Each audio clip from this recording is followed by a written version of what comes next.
We're live, gentlemen. Good morning, cryptocurrency enjoyers. It is Thursday, my favorite day of the week, and it should be yours as well. It is not only episode 25 of Monad in the Morning, but it is a pretty darn great day to be in crypto. Am I wrong? What's been going on in crypto, Danny? Why is today a good day? I think it's like it's a green all-time day. highs, baby. It's a green day. My favorite green week, honestly. Oh, yeah. My favorite band as a young angsty teen and preteen was Green Day, and I wish we could play some music on the stream. The copyright police would not allow that, but we do have a guest coming on the show later who is building a product that might help address that. More on that later. We're talking about, well, there's more on that later, actually. Yeah, what a week in crypto. We had new all-time highs in Bitcoin, Ethereum. We'll call tied new all-time. That seems fair. It was close. There's been inflation. It's kind of hard to, maybe not against the euro, but like in general, kind of tapping, which is great to see. We've had the revenge of ETH. I was looking it up yesterday. ETH has doubled in the last 50 days. Yeah, 50 days, and the 1,000 days before that, everyone thought it was like the worst thing of all time, it's pretty funny, like how quickly the sentiment shifts for like no real logical reason other than price action. Yeah. Yeah. Now it's the future of currency, the future of finance. We also had a Kobe PFP change. So you get that once a year, maybe on average, we get back to the old crypto Cobain profile picture. That was last night while Bitcoin and Ethereum were blowing through the roof. Then we woke up today. I feel like Kobe's been switching his PFP a little bit more in recent months. That's like a weekly thing for him now. Yeah. He just like whenever he wants. It's kind of fun. I woke up this morning. It had like 13,000 likes. Just reverting to his old PFP. Like that is yeah. I wish I could do that. I think it shows the strength of the lore in crypto Twitter. Like people spend their lives following crypto Twitter. And that symbol to them is just like power, strength, hope, prosperity. Yeah. It is. Yeah. It must be weird being in that position, right? Like you literally just are this guy who just liked Bitcoin and crypto, like participated early, talked about it early, traded it early, and then fast forward like 8-10 years, you change your PFP on Twitter and it gets 13,000 likes. It's got like 1 million views basically. Yeah. And it was just the PFP that you used previously. Yeah, just some Bitcoin glasses, some Cobain action. We also had Google banning non-custodial wallets. They came out with this news yesterday that Google would not allow non-custodial wallets to be on the Google Play Store. Their stock immediately dumped 5%, and Google took it back. Like what? They rescinded this ban. I didn't even see that. They rescinded this ban immediately. They were like, "Oh shit! Like, wait, just kidding," and their stock came back. So, I think it should crypto is bigger than some of these companies like Google now. It's like, oh, we're going to reject this crypto thing and your stock dumps, and crypto didn't even really sell off them. I mean, it went and hit all-time highs right after.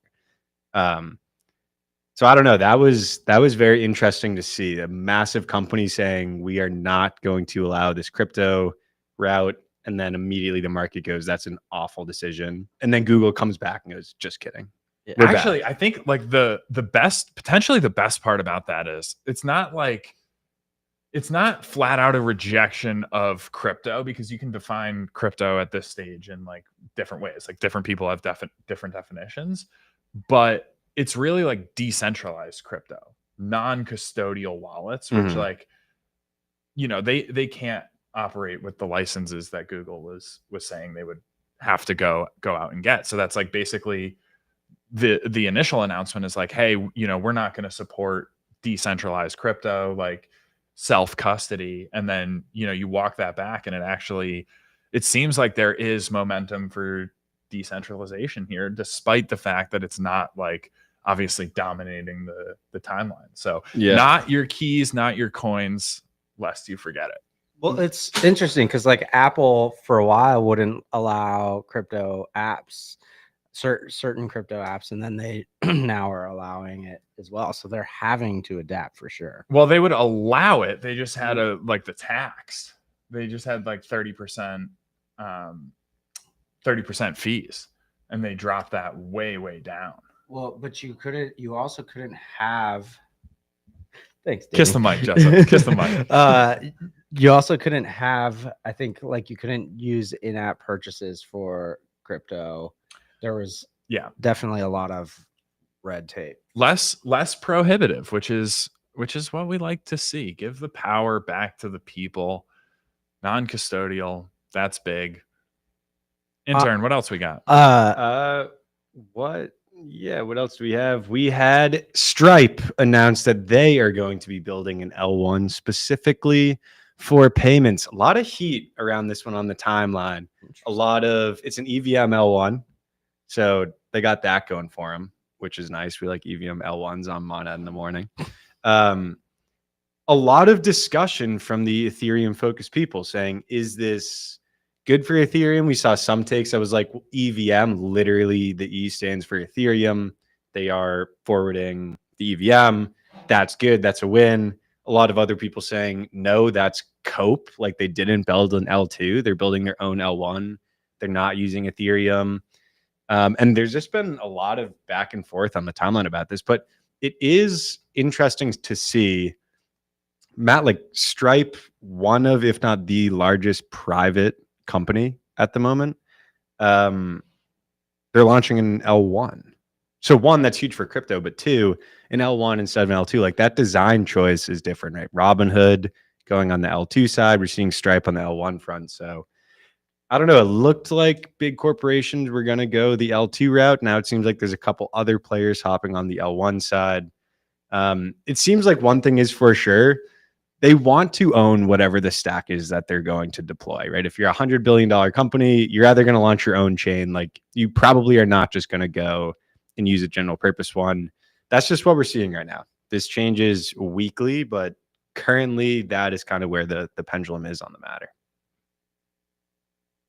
I think, it's also going to be interesting to see, like, obviously you have this spectrum of decentralization and centralization and, trade-offs along the way. But like, if you have a corporation that's owning the stack end to end, what degree of decentralization are you ultimately going to get out of that? Because their interest is obviously to, for all intents and purposes, control the flow.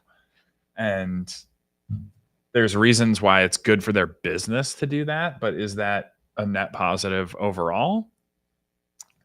I don't know. We also had this was an enormous week for news. In the same week, Circle launching their own EVM L1, which is even more interesting because Stripe, you could argue it's a massive payments company. They're less crypto native, and typically when people are less crypto native, they will make decisions that like the crypto natives would see as silly or strange, but that just happens more often. Usually the more plugged in you are, the more likely you are to make the crypto native choice. Circle is about as crypto native as it gets, right? They've been operating professionally in the space for an extremely long time. Everyone knows them. USDC in circulation is like over 100 bill, like one of, if not the largest publicly traded crypto company now after their crazy IPO. They went EVM L1 too. Not an L2, no USDC L2, an L1. We had some good commentary. We had Sean Adams saying it's massively bullish for Ethereum that Stripe and Circle are building EVM chains. The E in EVM stands for Ethereum. They'll all connect to Ethereum. And then we had a great quote tweet from Gwart making a joke on what Ryan just said and saying, "It is massively bullish for my marriage that my wife's karate teacher cannot stop praising her flexibility." And so it is very split on if this is good for Ethereum or if this is horrible for Ethereum. And we will learn with time, right? I think that the market will let us know. To be fair, in the face of all of this, Ethereum is ripping. And tying all-time highs. So, things generally look good, but that is kind of what we're seeing in the market right now. It's a good time for the EVM, I think. Certainly EVM is the cornerstone of everything that's happening. L1, L2, the EVM is true. So Mana got that right. This is Mana in the morning. 3 years ago, chosen. That was correct. Now we'll just see how important speed and security is. And decentralization. I think that's probably pretty important. You get those 3, you're probably good. We do have a very special guest coming on this today. talk track is a great one to get his perspective on, for sure. Absolutely. I don't know if he's outside yet, but he well, I can slowly sneak away from the camera and go check. All right. Sneak away. Casual intern sneak away. Yep. That was super smooth. Very well done. Yeah. So yeah, I mean, we've got obviously. Yeah, sure. If he's ready. We're going to go bring up our first guest in just a moment here. Obviously, action-packed week for crypto overall. Also an action-packed week for Monad. A lot of updates coming down the pipeline. Trademark, no pun intended. We will bring Keone on in just a minute to unpack some of those updates in layman's terms. What is going on behind the scenes at Monad? Then at 11 a.m. Eastern time, in about 40 minutes, we will bring up a Monad native founder, Michael, founder of Kinetic. Very, very cool application protecting creator IP rights on Monad. So lots to dive into on that front. We'll have Keone up first in just a minute, followed by Michael, founder of Kinetic, at 11 a.m. So at the beginning of last episode, intern, you mentioned my 50-mile run, but yes, beginning of this week, you ran 20 miles. I did. I saw that. I did. On a treadmill, which is crazy work. Yeah. How are you feeling? My hips are exploding, basically. that has been true for a while. My calves as well, which I was a little interested in. I talked to my dad, who's a big runner. Yeah. And he was like, your calves will actually get more tired on a treadmill because every step's the same. Whereas when you run outside, every step's a little bit different. You're using different muscles.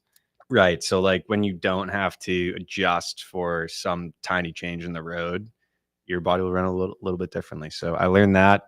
I learned that I'm not a runner and I should never run 20 miles again. But I got to mile 5, was feeling confident, promised myself in my head, I'm like, you know what? I'll do 20 today. Around 13, I was like, this is the worst idea I've ever had. But at that point, it's too late to quit. So just decided to follow through with it. Yeah, I don't know. I mean, it's not 50. After 20, I was like, there's no way that I could ever do anything even close to that. You'll be in that one. Beautiful. Well, Danny is going to switch over here. Danny is switching seating to greet Monad in the morning, the most special and the most recurring guest that we can get, Mr. Keone Han. Keone, how are we doing today? Hey, doing well. Good to be here. Great to have you here. Pretty action-packed week for Monad, no? Yeah, I feel it. Yeah, for sure. I mean, ton of momentum on the tech side, on the community side, the ecosystem side. We're gonna unpack all of that today for sure. But I think the natural place to start is the tech side. A lot of big updates. Probably great to start with the implementation of BFT on testnet 1. Can you? I know BFT, pretty novel innovation for the EVM. It's been implemented on testnet 2 for a couple weeks, which is a more kind of like private behind the scenes environment. But can you tell us a little bit about what Monad BFT brings to the Monad stack overall? I think that's a good place to start. Sure. Monad BFT is a new consensus mechanism. So when you're learning about different blockchains, one of the main differences is the consensus mechanism, how the system keeps all the nodes in sync with each other, regardless of where they are in the world, how quickly that system can allow new blocks to get produced, and how quickly it can get those new blocks to get finalized, meaning completely determined without any possibility of rollback. And depending on the design of that algorithm, there are, blockchains have different properties. Ethereum, for example, has 12-second block times, so one block every 12 seconds, and Ethereum has 12 to 18-minute finality. So when you see one of those blocks, you need to wait at least 12 minutes in order to be completely sure that that block is not going to end up getting rolled back and replaced by a different block. And that's really a property of the consensus mechanism as well as the specific parameters that were chosen for the network. And Monad BFT is a completely new consensus mechanism that is new to the entire crypto space, which has really nice properties that allow Monad to be configured with 400 millisecond block times, which is extremely, extremely frequent. And then also 2-slot or 2-block finality. So 2 times 400 milliseconds or 800 milliseconds to achieve finality. And that is really great because it means that not only can the Monad execution system process a huge number of transactions and really have high throughput, but we also can see really frequent block times and really fast finality, so that when someone submits a transaction, they know very, very quickly that that transaction is enshrined in the blockchain, cannot roll back, no matter what happens. Interesting. Yeah, lot to unpack there. But I think you mentioned Ethereum, and Ethereum is obviously quite decentralized. The global distribution is very strong, and I would imagine that the more decentralized the system is, the more nodes you have spread all around the world, the more challenging it is to propagate these blocks to make sure all of the nodes are in sync. How much of an unlock is this BFT consensus mechanism on Monad compared to not only Ethereum, but other decentralized systems out there? Yeah, this is a great question. Monad BFT is really a step forward, both in the performance perspective and in the decentralization perspective. So it's offering more performance for the same amount of decentralization, or more decentralization for the same amount of performance. Because as you were alluding to, in the past, we've seen like trade-offs between one or the other, and this completely new consensus mechanism, this new software, is allowing Monad to deliver the best of both worlds. I want to expand on that a little bit because I think that it's just it's easy to gloss over, or it would be possible to configure an Ethereum-like network that has more frequent block times or things like that, by putting all the nodes very close to each other, or by compromising on decentralization in extreme ways. But Monad has complete global decentralization with nodes all around the world, with stake weight well distributed around the world, with a high number of nodes, with low bandwidth requirements and low hardware requirements. And all that's possible because of this new consensus mechanism. One other thing to point out also is that actually, maybe what I should do is tell you a little bit more about the nature of the consensus mechanism, because I think that also informs one of the really special properties of Monad BFT, which we refer to as the no tail forking property. But in order to explain that, I actually need to tell you first what tail forking is and why this is a huge problem for consensus mechanisms. Yeah, please do. We've been trying to find ways to really like boil down the explanation for tail forking. I know Jessup created an AI video pretty recently that was like explaining tail forking in the context of the Rick and Morty show. That was not AI. You didn't use any AI for that? No. Okay, never mind. That was just I. Jessup handcrafted a 100% original analogy for Monad BFT based off of the Rick and Morty show. But yeah, I mean, I think it would be great if we could boil down what tail forking is in kind of its simplest essence. Sure. I think I will need 4 steps in order to do that, if that's okay. By all means, you can have 5 if you want. Okay. Sure. So step one is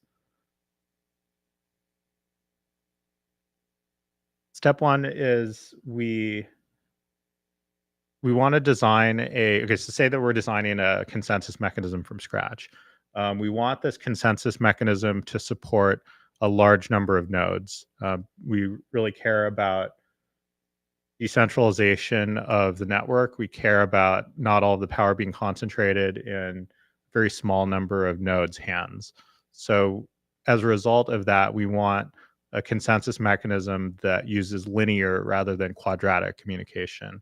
Linear communication means that, quadratic communication means that all the nodes talk to each other all the time, all-to-all communication. Like every single node messages to every single other node in every step of the process. That would be quadratic communication. And the problem with quadratic communication is that it really limits the size that the network can grow to, because 10 squared is 100, 40 squared is 1600, but 100 squared is 10,000, and 200 squared is 40,000. So it's just like in any consensus mechanism that has quadratic messaging complexity, that's really hard for the network to grow to a very large size. And for context, Tendermint, now called Comet BFT, has quadratic messaging. So that's why, in most blockchains that you see that are Tendermint based, or actually most blockchains that you see, they actually have a very small number of nodes because they're limited by this quadratic messaging complexity. Got it. So I'll try and create an analogy here and tell me if it's completely wrong. But so like on the quadratic side, like if you have this all-to-all communication and you're thinking about it in the context of like the postal system, if it's like a really brief letter that fits on one page, then you're not really sharing too much information around, and you only have a couple places that information needs to go. So if I pass you a single sheet of paper and then you pass that along to Kevin, then the information sharing is easy. But if you have a lot more information and it's a lot more complex, and you also have more parties that need to receive that information, now you're looking at maybe like a book or a box of paperwork, and logistically that just becomes very difficult to transmit around to all the nodes. Is that kind of right? Or yeah, I think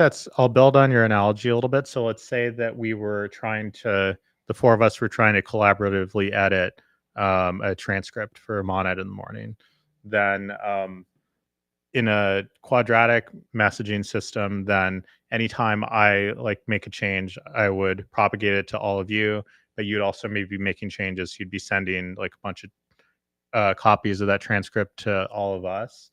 And that will work if there's just the 4 of us. But if there were like 100 of us all trying to edit it, then anytime like you made a change, you'd have to ship it to 100 different people. And there'd just be like a huge number of like copies of the transcript flying back and forth. Whereas in a linear communication system, there would be a sort of like procedure that we run where everyone just like when they want to make a change, they just sort of send it to one specific designated person at a given moment in time. And then that person's responsible for propagating it out to everyone. So it just gets a lot less confusing and like there's a lot less message traffic in that way. So would one, we're going to go on the analogy route because we really just want people to understand the general concept and what are some of the takeaways here. It would be like if we're all trying to figure out a time where we can do a team dinner and there's 10 people on the team. You could just have every single person ping everyone and say what time works for you, and then everyone figure out on their own what the best time is, and then everyone come to consensus on what time. Or you just have one person, you go, okay, everyone respond to this poll, and then everyone responds to the poll, and the leader goes, okay, this is the time that it works for everyone. And with 10 people, it's actually not that much better. But if you get to 1,000 people, and I individually have to message 1,000 people, and so do you, and so does Danny, and so does Dress Up, it's going to take a really long time. But the poll is still actually pretty efficient, right? You still have to get more people, but in general, it's a lot more efficient. So it's an easier process to scale up to a larger number of nodes, which than decentralization, right? Is that kind of more or less? Yeah, It's that's not perfect. perfect, but That's quite good. I like that. all right. Poll side. That sounds terrible, having to coordinate with 1,000 people. Yeah, I mean, that's the way it's kind of been with blockchains for a little while. So, and then so naturally, like if you're, so we'll stick with that. So like you're in this group chat and there's 1,000, 2,000 people trying to coordinate, and you're like, this is way too hard.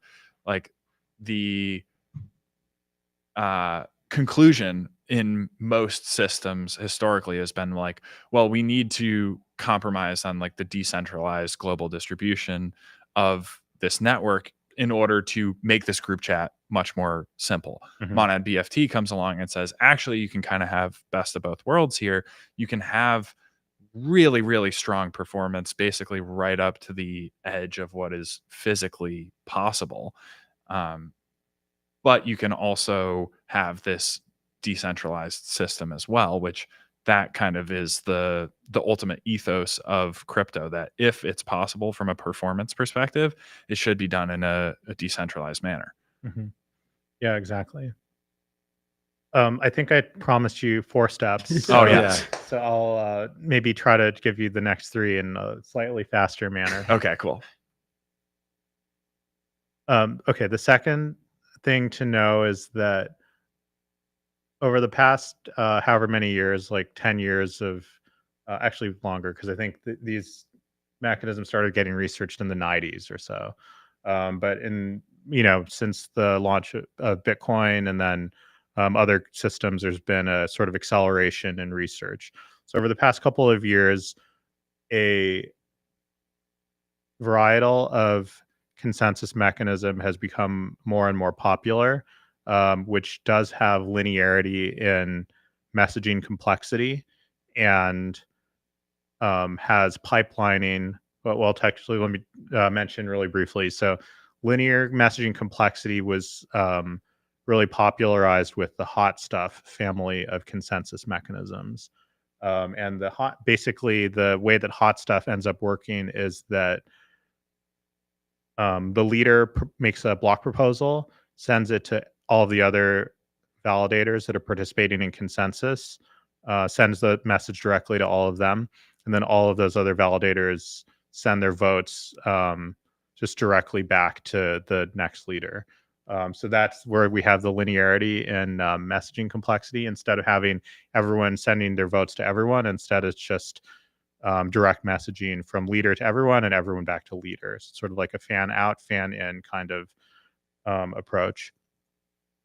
The third step that I should tell you about is pipelining. Is a technique where so in this hot stuff consensus mechanism, there's multiple rounds of communication needed in order to get to actually finalize a block.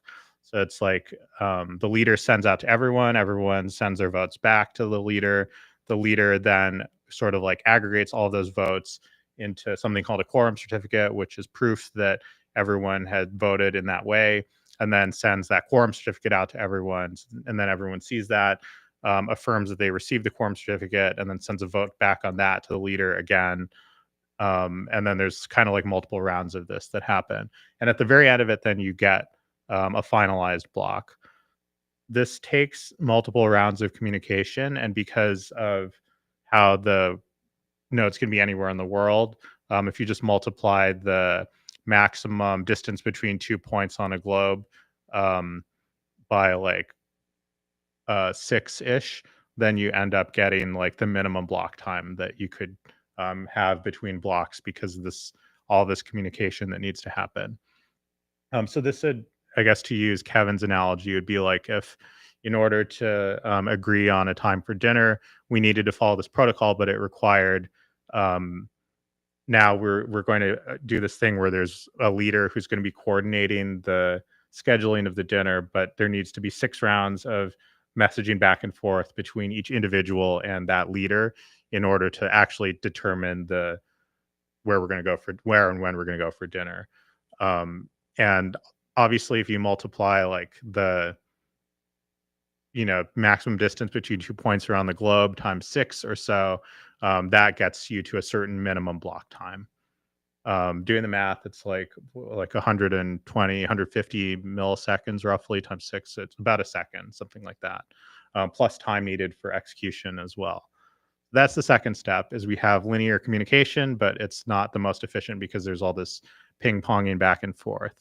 In the third step, so recent consensus mechanisms have introduced pipelining, where every back and forth between the leader and all of the validators back to the leader can be interleaved with the same process being run for subsequent blocks. So this is kind of like a staggered approach where, when we talk about pipelining, we always talk about the washing machine analogy, where it would be dumb to do your laundry by putting the first load into the washer and then moving it to the dryer, then folding it prior to starting the next load. It would be much better, aka smarter, aka pipelined, to put the first load into the washer, then after it completes, put that first load in the dryer, but at the same time put the second load into the washer, and then just progress everything forward in kind of the staggered manner. So pipeline consensus mechanisms, or other pipeline hot stuff consensus mechanisms, do exactly that. So they're able to pack in more blocks getting created per unit of time because they have the staggering going on. Gotcha. So that's all great. And in prior research that different consensus researchers have done, including the Fast Hot Stuff paper, the Jolteon/DM BFT paper, consensus mechanism researchers have found ways to make the blocks more frequent and make them more staggered by doing that. But there is one really big problem, which is we're getting to it, the problem of tail forking. The main course. The main course, yeah. So can we hit on first, what is tail forking? In terms of like maybe a middle schooler could follow, like a smart middle schooler could follow. And then how does Monad BFT address it? Sure.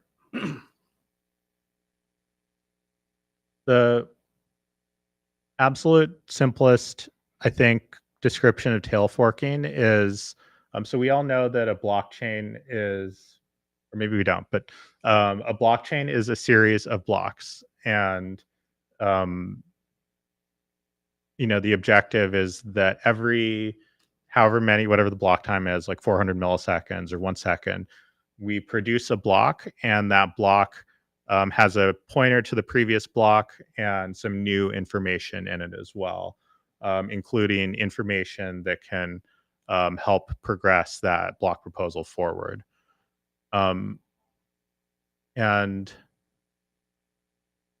in previous consensus mechanisms that have all the properties that we've talked about up to now, which include the linearity of communication complexity, the pipelining, aka staggering of block proposals among each other, and so on.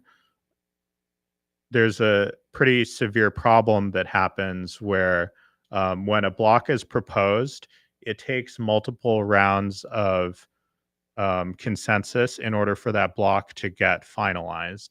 And while it's progressing through that pipeline of progressing from proposal all the way to finality, it moves through that progression through the process of other blocks also entering that process and getting moving from proposal to finality, just staggered by a little bit. And tail forking can occur, or tail forking does occur, when a block is proposed by the current leader, who we'll call Alice. Well, let's just say that the leader schedule for the next couple of blocks is going to be Alice, then Bob, then Charlie, then David, then Elton, and so on. So a block gets proposed by Alice, and everyone looks at it, votes on it, sends it to their votes to the next leader, Bob. Bob then makes a block proposal, and everyone votes on it, sends to Charlie. That would be like that's the plan that we're going to have for progressing these blocks. Tail forking occurs when Alice makes a valid proposal, but then Bob misses his opportunity to propose a block, and him missing his spot actually causes Alice's block proposal to get reverted. In this context, is Bob doing that intentionally, or did he just miss? Did he just kind of fumble a little bit and he missed his slot? Yeah, that's a great question. Either is possible. And the thing about distributed consensus mechanisms is we don't actually know whether it was intentional or whether it was inadvertent. But either way, the consequence is the same. And what ultimately is that consequence? In previous systems that have this problem, there's no significant consequence for Bob. The consequence for Bob is that he doesn't get block rewards for he just misses his opportunity to earn block rewards. But in the process, he undoes Alice's block. And then when it's Charlie's turn, Charlie has the opportunity to repropose Alice's block, or to repropose the space in which Alice is going to propose her block, but maybe with different ordering for the transactions or different transactions included. This is also it opens up to potential MEV attacks, right? Yeah, that's right. The other thing I just realized is I think people are probably familiar with the term reorg. So we hear sometimes about certain blockchains or L2s having really long reorgs where 1,000 blocks got reorged, and basically like this entire history of 1,000 blocks actually gets undone, and we go back in time to wherever it was before then. That's obviously super disruptive for everyone that was submitting transactions during that 1,000 block period, and that's extremely bad. So tail forking is like a mini version of that problem where a single block ends up getting reverted, does not end up getting finalized. But the problem is this could happen at any time, like any time that the subsequent leader misses their slot, it undoes the previous block. Gotcha. I think I'm starting to understand why there's so few people, especially like on the crypto Twitter side, that have like an end-to-end understanding of this and are actually talking about it. Because for the end user, you just want your app, you want the app that you're using to work well, quickly, and be responsive when you take action in that app. And I think like most people will gravitate to the system that has the good apps and good performance on those apps. But it's pretty important to talk about and understand as well, because Monad is not just like, some fork of an existing system. There's a lot of intentionality in the architecture, in the design that's been built over the past three or 4 years. And that does come into the public sphere in, the relatively near future, I think. So that, I think, is a concept that even if you don't understand all the nuances of monad BFT consensus or the implications of tail forking on a system, like you can, in a sense, like understand that, yes, this is the best of both worlds in terms of performance and decentralization.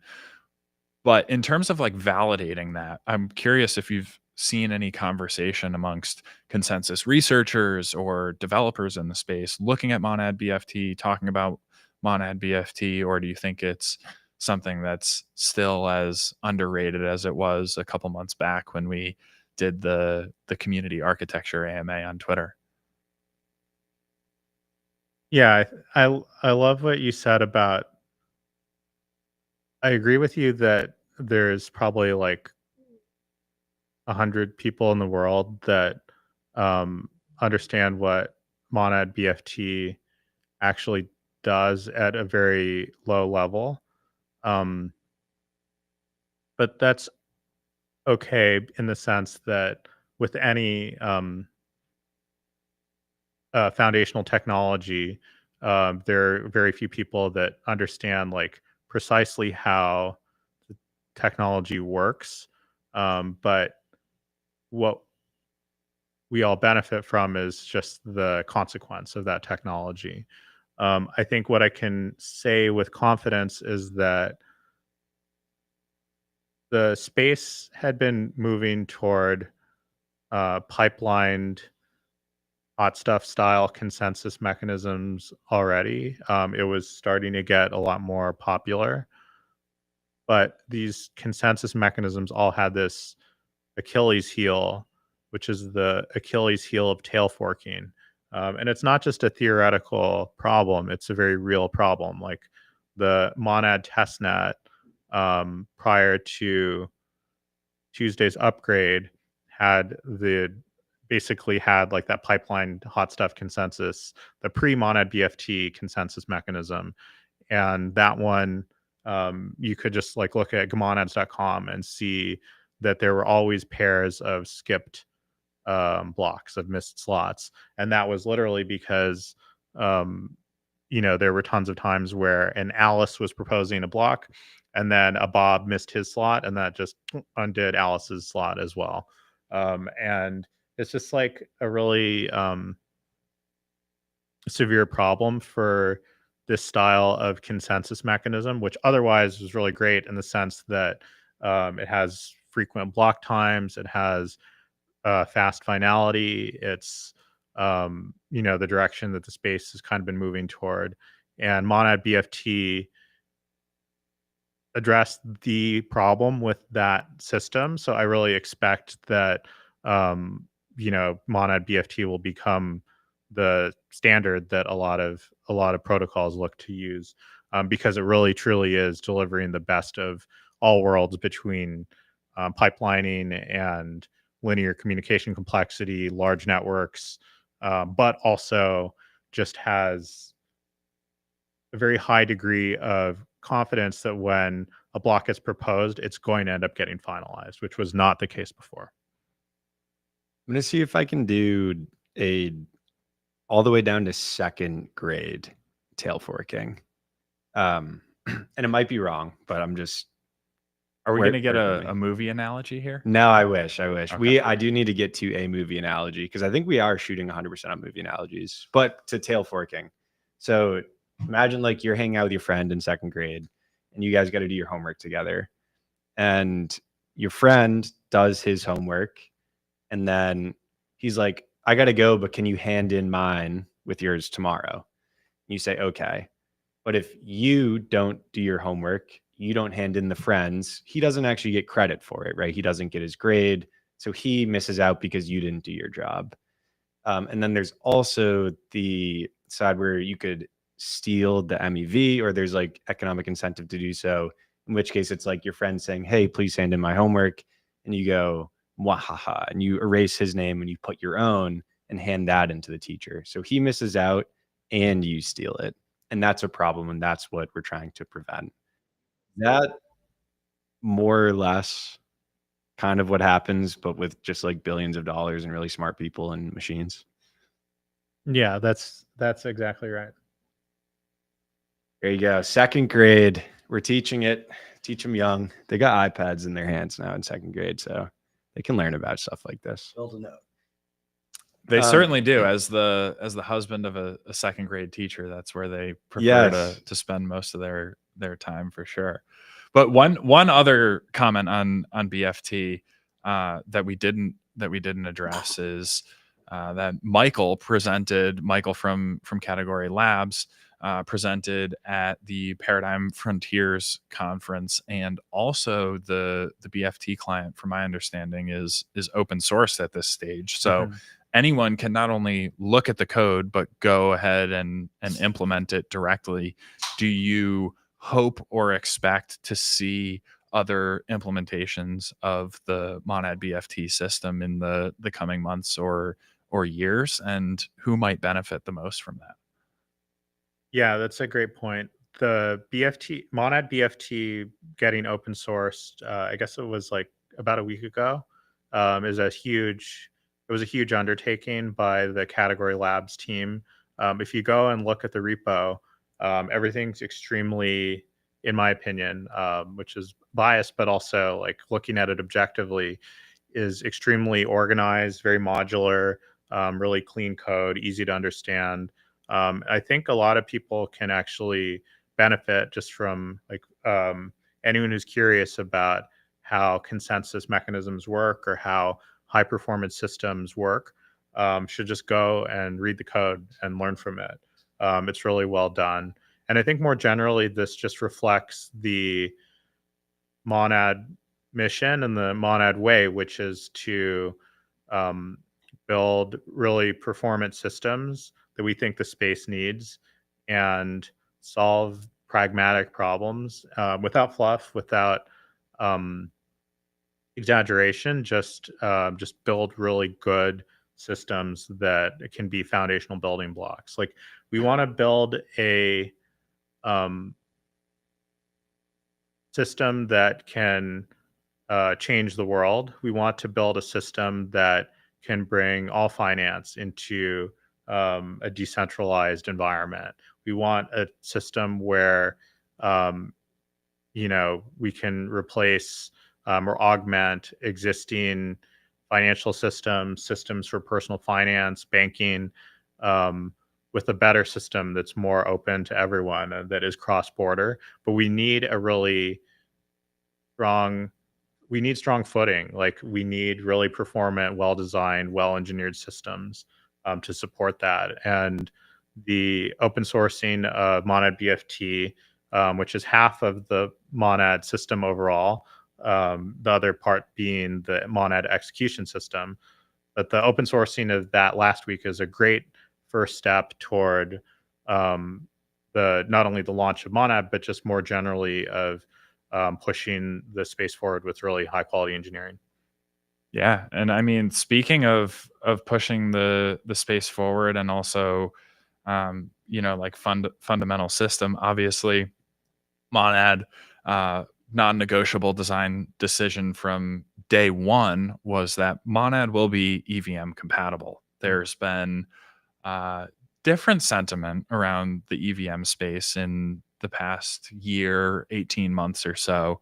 This week, the EVM is apparently the best thing ever. Big week. Big week for the EVM. Obviously, a lot of excitement around Ethereum. Other, EVM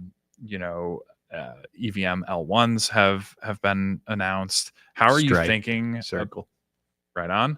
How are you thinking about the state of the EVM currently, and what Monad will add to that in future months? Yeah. Monad is a very complex project with a lot of different facets, but there's a fundamental core around performance systems engineering, bringing lessons from high frequency trading to advance the entire blockchain space forward. And I think that's something that is really core to the whole team's DNA across Category Labs and the Monad Foundation and the Monad ecosystem. We care about building really performant systems that can scale, that can stand up to a battering of what happens when we go out to the real world and there's a huge amount of users and traffic and bursts of traffic. So I think that it's great that there's a ton of excitement about Ethereum and the EVM, and I'm excited that this is going to allow the space in general to bring in more developers to Web3 and get more people building decentralized apps. But we need a backbone. Like we need something that can actually support that level of usage and that level of adoption. And that's what Monad's mission is to be that backbone, to be the thing that can help deliver that fundamental capability and fundamental value. Exciting times for sure. Lot to look forward to. I know the community's excited as well. I think we're probably coming up on time here. Yeah. Stay with us. We have another guest coming on after Keone. Michael, founder of Kinetic AI, building on top of Monad, will definitely be leveraging the performance system that's been in the works, obviously, for so many months now. And I recall back to our conversation on the Pipeline podcast with Michael and Marielle, the co-founders of Kinetic, and um, basically the non-negotiables for Monad were the same non-negotiables for Kinetic. They need a highly performant and decentralized system on which to build on. So excited to hear from Michael in just a few minutes here. But before we wrap up, is there anything that you'd like to impart to the Monad community who's watching the 25th episode of Monad in the Morning today? Wow. Yeah, there's a lot coming. There's a lot of work that has gone into building the system and helping to grow the ecosystem. And the mainnet, which I know all of us here have been hinting at, is something that's highly anticipated. The launch of mainnet is really just the start, but I think you can see from the probably greater frequency of technical updates, and there's just so, like I said, Monad is a very complicated project, but I mean complicated in a good way. Like there's so much depth. It's like a fractal when you start looking into the ecosystem. There's so many amazing builders that are really have incredible visions and are bringing those visions to life with incredible applications. And the community, I say the community is like a fractal, like zoom in anywhere and there's just so much going on. And on the technology side, there's a lot of depth to the system that's been built already, as well as all future plans. We didn't even talk today about some of the other releases that happened in Tuesday's testnet release, but we introduced a new virtual machine. There's a just-in-time compiler that compiles frequently used, expensive, or high gas-consuming contracts into native code for faster execution. WebSocket support was introduced. So there's a lot of depth, and we'll be sharing more about each of these, like, each of these, it's a major project on its own. We'll be sharing more about those in the coming days. Actually have a post about the EVM JIT, the just-in-time compiler that will be coming out later today. So I don't know, there's a ton going on. Everyone here is really excited and working really hard to get everything together, but that is just the start of a much longer journey we're all on. Definitely. Well, super exciting, and grateful to have had you with us today. We'll have to bring you back pretty soon, because JIT compiler and WebSocket support, as well as the many other updates and progress that's going on, is really exciting stuff. That's certainly worth talking about. On Monad in the Morning, we do like to give a little bit of alpha. And there's a post that's going to go off the Monad main account today in roughly an hour, which I think is going to surprise a lot of viewers, because you are featured speaking in Spanish. It was not done with AI. So that's just a little tidbit. We're going to cut to an intermission in a second and show the English version of that video. But okay, if you're watching along, definitely a lot of stuff about to happen in Latin America as well, which is a region that we're seeing explosive growth for crypto, explosive growth for Monad. So that's gonna be a fun watch. Stick around if you're with us. There's also a ton of community questions. I don't think we're going to have time to get to them. So maybe we'll do another AMA follow-up video, because there's Awesome. quite a few great questions. So You can have Danny pretend to be Keone at the end and rifle them off and just see how accurate it is relative to what Keone's actual answers are. Be Oh pretty boy. good. That could be tough, but I'm willing to give it a go as always. Keone, appreciate you being here, and we'll definitely have to run this back soon because we got about 10% through our questions and talking points today, if that. Yeah. Beautiful. Thank you. Thanks, Keone. All right. See you. Jessup, roll the clip, sir. Oh, I had a good this feels like thing that I was gonna say. go for it. I haven't This read. because it's not I can't think of the 2000s movie, but it just feels like a 2000s movie where you picture the kid in like middle school, high school, who like maybe he's kind of short, he wasn't that talented, but he really wants to play basketball, and so he like goes in the gym for 3 years straight and just like shoots and does all that, and then all of a sudden they put him in the game like his sophomore year, and he just starts nailing threes. And I feel like Monad's been in development for 3 years, and we've been like going on the tech side, and all of a sudden it's like some of these 3-pointers are going to start to drop, and it's just going to be fun to be in the game and start to see this stuff happening in real time. Built up for a while and then kind of all at once, slowly, then all at once. That's what they say, right? Yeah. Someone said, Satoshi said that, I think. Cool. All right. All right. You're gonna run Intermission.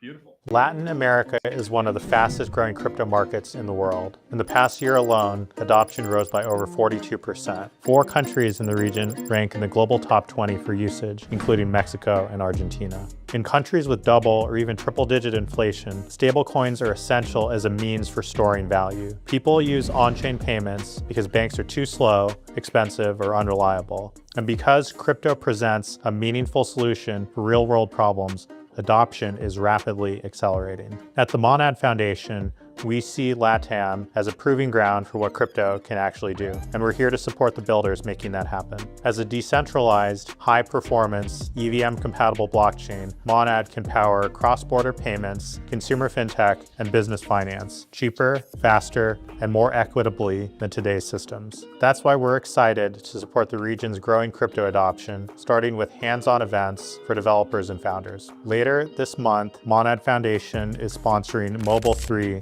in Mexico City. It's a week of co-working, workshops, and a hackathon focused on mobile-first apps. There are more and more builders, founders, and crypto startups emerging in Latin America. In LATAM, we build with intention because we face challenges every day. We get things done, and we need EVMs that can keep up with us. Blockchain is solving real problems in Latin America, from giving people access to stable digital currencies to enabling transparent donations and empowering local businesses with global payments. It's more than tech, it's real impact. We're also sponsoring the Bitso Stablecoin Conference via Portal, a stablecoin info provider that was recently acquired by the Monad Foundation. These are just first steps. Monad makes high-performance crypto infrastructure available to everyone. Latin America is showing what's possible when technology meets real need. I'm so excited to support that momentum.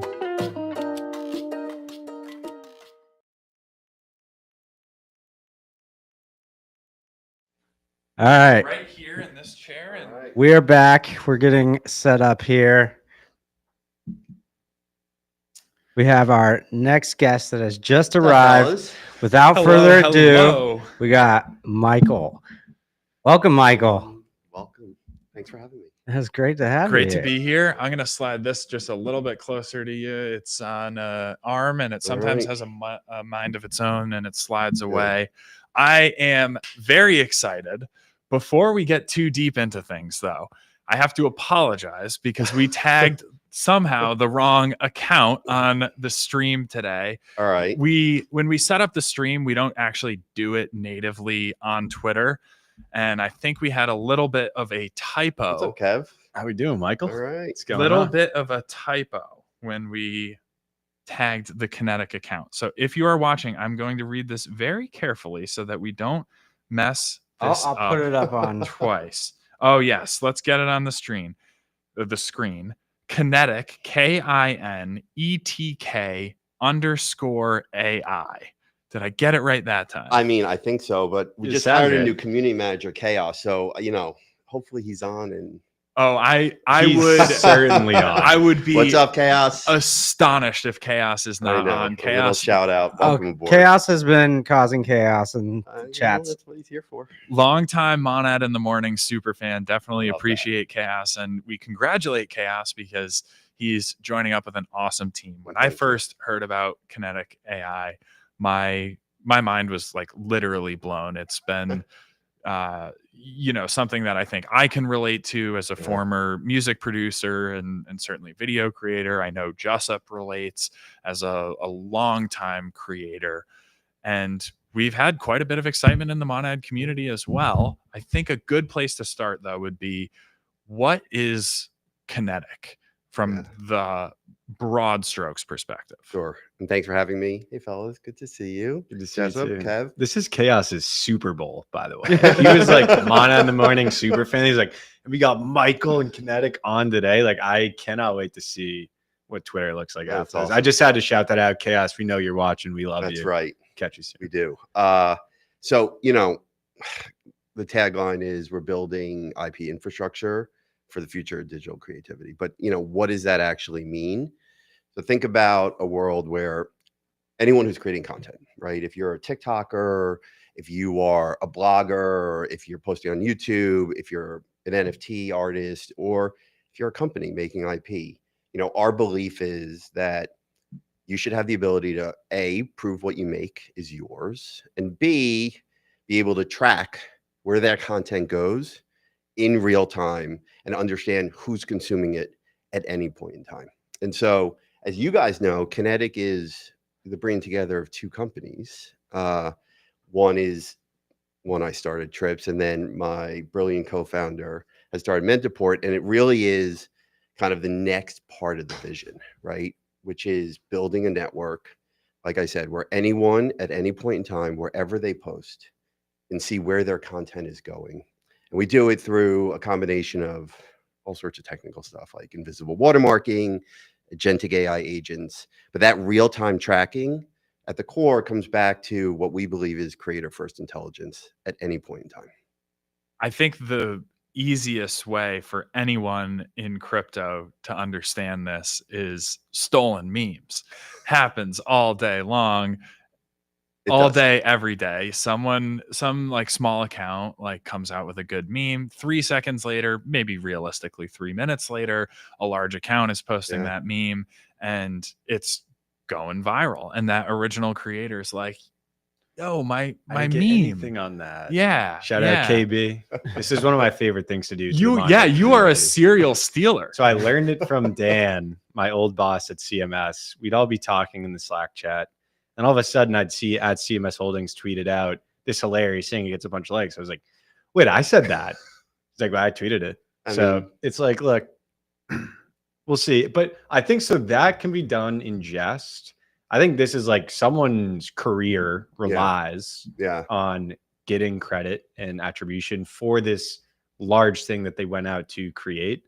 And then when someone else steals it, it just completely undermines the product. Yeah, so. You got it. I mean, it is really at its core just understanding what is happening, right? Because there's a lot going on. Part of it is I just want to know where it's going, right? That data allows me to create the next meme or understand where that audience is. It may end up in a market I have no idea it's ending up in, right? It may be being viewed in Japan, and I want to know that. And so part of it is bringing the power back to the creators and saying, you know what, you're in control here. You now understand not only where it's going, but in some cases have some actions around, okay, should we take it down? Should we try to capture monetization? We can talk about all that. But really, to your point, Kev, it's about allowing and unearthing kind of this layer of data that is inherently broken today and bringing that back to anyone who posts anything anywhere. Well, it could even be like, you may think you created a meme, but like you took the video from Amana in the Morning stream where the actual originality of the piece of content came from the stream, not your meme. So it's like you can actually even go backwards all the way to the original piece where it came from. And Yeah, I think like that's cool. And maybe that person's cool with it and they want it to be Well, better, yeah, but at yeah. least now they Yep. know. Yeah. Exactly. Well, yeah, you can like go now to companies and even just say, you know, like here is the impact of the content that we're creating, because now you can see how it's fractionalized into so many different pieces. Attribution leads to authenticity, leads to an understanding, and that at its core is what we're trying to do. Not a small undertaking, but One of we're the excited. coolest things, this would like just be one tiny example of utilizing the Kinetic platform, but so there's this picture that the backpack team snapped when they were all like they were working towards the Mad Lads mint, I think, and the team was like all locked in, and they kind of staged it a little bit. I think they put some like bean bags in the office, and like a bunch of their teammates were like sitting in these bean bags with like keyboards on their laps, and it really like just looks like a gritty startup, right? Okay. Like a bunch of kids in a room looking at monitors everywhere, like working on their tech. And that picture has gone to every single corner of the internet, and it's been circulated. It must have hundreds of millions of views at this point, and so much so that they have noticed, okay, like this image, it's not even a meme, like this image has circulated so widely, it's everywhere. But to have the ability to actually understand like the flows of where it went, where it was posted, why it was posted, how it was posted would just be so cool. But then to Kevin's point as well, like beyond the coolness factor of this, there's like a real utility for the creator economy. I agree. You know, you said it well. You know, at its core, people, I mean, and by the way, the content production is about to amplify in order of magnitude, right? You are seeing people start doing that. I mean, I read a stat 5 years ago. So now or 2 years ago, that said in 5 years, 1 billion people are going to self-identify as creators. We've got to be halfway home, right? And how do you actually, at its core, allow them whatever path forward, right? And that's talking about what the next generation of the web is and where we're headed. And I know we're going to get to that a little bit, but that is what we are building. And, you know, if you think about it, it's, again, keep coming back to attribution, who owns what, where did it start, provenance. A blockchain feels like the right way to do that. And then the notion of being able to track usage. I like to use the word like the visual and amoeba, right? Anywhere it goes, then bring that back. And that notion of tracking on chain really opens up a ton of usage. Yeah, and I think one very easy way to wrap your head around what this technology will bring to market is, oh, artists won't get their songs stolen anymore, or video creators will at least know when people are using their videos and find target audiences. Another one in this increasing age of AI are like deepfakes are very real.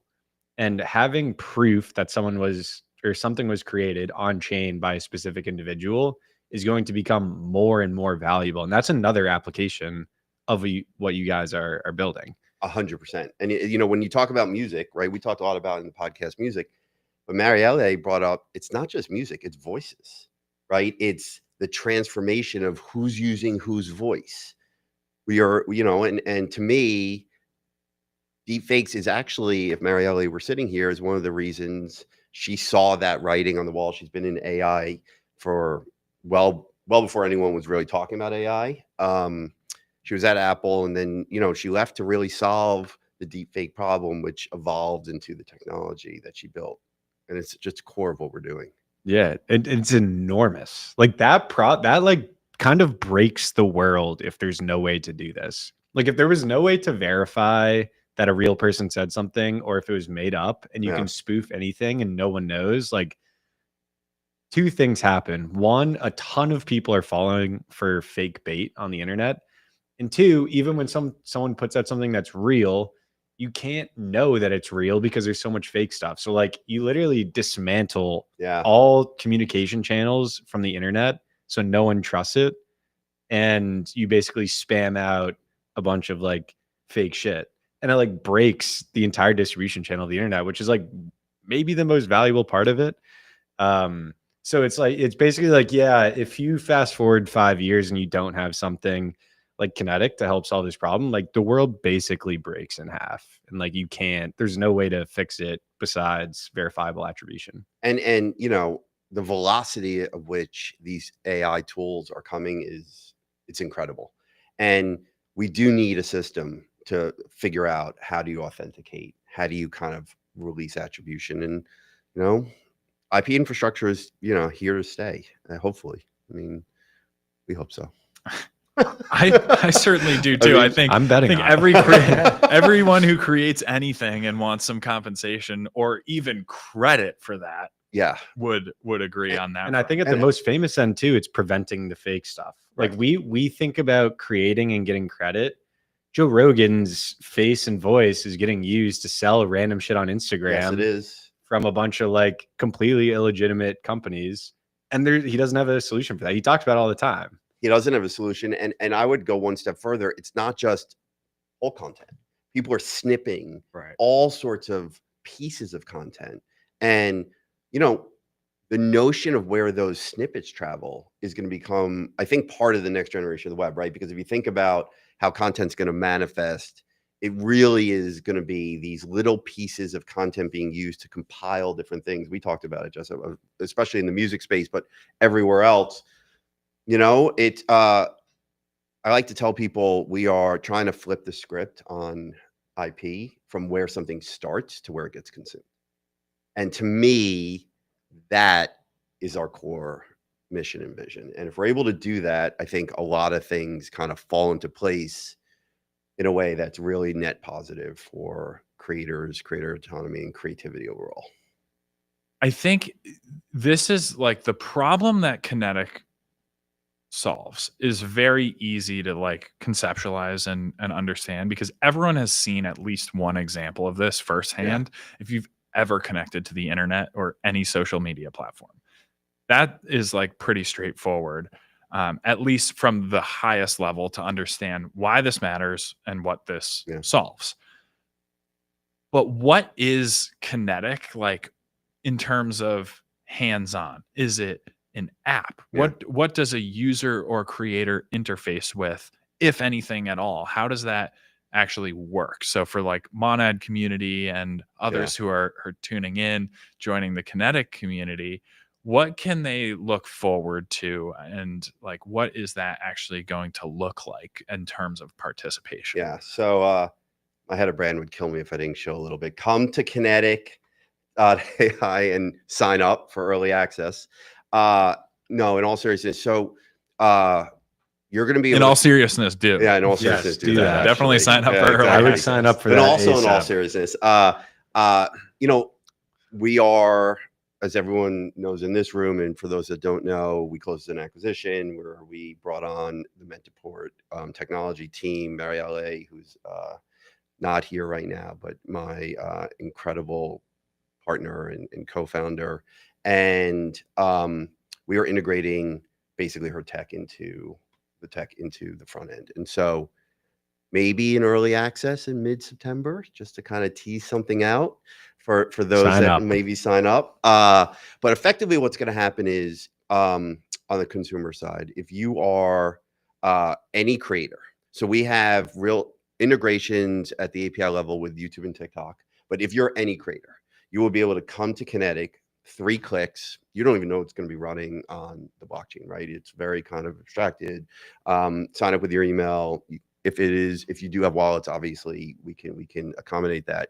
And you will either link your channels, or you'll be able to drag and drop your content in, and the power of tracking will be afforded to you. And so we will be able, if you are, let's say you're a TikToker, just to keep it simple, every time you post a TikTok, we will be able to tell you where that goes. And so same with YouTube, or if you're a musician and you want to just drag and drop your music before you distribute it out, or if you are, you know, putting a picture online, or if you're putting an NFT out there, right? The ability to actually watermark or not watermark. So that's a little sizzle because we had some technology that was watermark based and then tracking. We were rolling out a non-watermark base, so we'll be able to actually track content already out there. Wow. So that's a little No drop watermark. for you guys. But end of September, we will be able, at least from a first pass, to allow the Monad community or any creator to come and actually see where their content goes. That's pretty soon. Yeah, We I should didn't put do any it pressure as- on anyone in my company right now. We should do that when it goes live. We should do Yeah. it for Monad in the morning and have you and Mariello back on I and, love that. and talk about it. Yeah. Oh I yeah, love that. Oh, certainly. And we're also gonna use it on the pipeline. We have That's a what I'm call. Oh, okay, yeah. We'll certainly demo, Yeah. but we'll Yeah. we'll use it on pipeline for all content. We've got a call next week set up to run through some of those items. yes, not we to do. not to give too much Yes, alpha we do. there, But I we'll be think using early it. access beta September. We can do the clipping attribution correctly now too. Yeah. So we'll be like, You can. whoever gets the top clips, and it's not like, oh well, I didn't see this one. I need a bookmark so I can know. It's like it's just no. Now we know, and we can give you your stuff via Twitter DMs because we know you want merch. That's Maybe right. we'll have a single piece, like a golden piece of merch for Kinetic for the top clipper for that week. Ooh, I love Something Some that. special. plushies. Yeah. Yeah, we'll cook it up. real So nice. there's a question in here that I think is a really good question from the community. So Diego Voss says, like, how if there is a complaint, do you guys do anything on do you intermediate Yeah. part of that, or is it something that the creator, you're just providing the data, and then if they want to go and do a copyright claim or anything like Yeah. that, then they do that on their behalf? No, we will provide that as well. So if you can think about what's to come, you'll be able to have your dashboard, right? And you'll be able to see all your content in there stamped on Monad. And you'll know certificated and attributed. And then there'll be a second part of the dashboard that shows you the analytics for where it is. That will be a premium priced kind of model, and we'll give some for free. But if you really want the whole scope of everything, it'll be subscription. And then there will be a button. So first and foremost, it'll say, hey, did you know this, right? And here's the link, and here's where it occurred. And to some extent, if there's 12 seconds of it, here's the timestamp, etc. And then if it occurs on certain platforms, so if it occurs on TikTok or YouTube or I post on Instagram, we will be able to automate some of those processes. And one more thing, if it actually occurs on YouTube, we have a partnership with one of the largest digital rights managers that we might be able to actually capture revenues from it. And so Wow. we are leaning in on that. Mm. You know, the first level of this, again, is the data, Yeah. but we are definitely leaning in, and we have a roadmap for the rest of the year to roll out features like that in order to continue capturing, hearts and minds of creators. So it's the tracking and then also the enforcement. We're You getting got there. both sides. We're getting there. It's, Yes. yeah. it's a huge undertaking. Like, you guys are taking on a massive. I'm gonna be able to go and find every Monad community member who keeps stealing my tweets. Be like, see, attribution. Now you guys can stop throwing it out there. I can find you. Yeah. We have retroactively We at have that. I'm one gonna month. get your Elon bucks from it too. All the views that Right, you got are coming to exactly. me. Yeah, it is a big undertaking. And we're gonna roll this out judiciously, right? We want the community to engage. We also want feedback. We want to know, especially, from the Monad community, if you're on our Discord, like what you like, what is feeling right, what other features you want. We really want to engage with the community. At the core, this is a tech-driven business, right? It is a data decision-driven business, pushing that data to anyone who engages. We are not going to launch every single bell and whistle day one, Yeah, right? fair. But giving you a sense where we're headed, we really do believe, the web is not going to look like the web in 5 years from where it is today. And our belief is that whatever that looks like, it all starts with two things: who owns what and where that content goes. And if we can kind of nail that, I think we're in good position. Yeah, you're literally preventing. I don't know if anyone here has read the dead internet theory, but if you haven't, you should go and read it. It's very interesting And then this is actually kind of the antidote to the dead internet theory. Oh, It's interesting. basically kind of what you're seeing right now with like AI reply slop. It's like that just gets better and takes over all content. And then like there's no Yeah. real people, and it's like just bots talking to bots, and like we Interesting. can't use it the same way. So You know what? We're about to get flooded with content, and the tide's going to turn, because then people are going to want to know, was a human involved? Was a component of it? And it's going to happen. I want a social media platform that I know there are no bots on, that has verifiable attribution. Interesting. And if it's only people, then I will actually show up.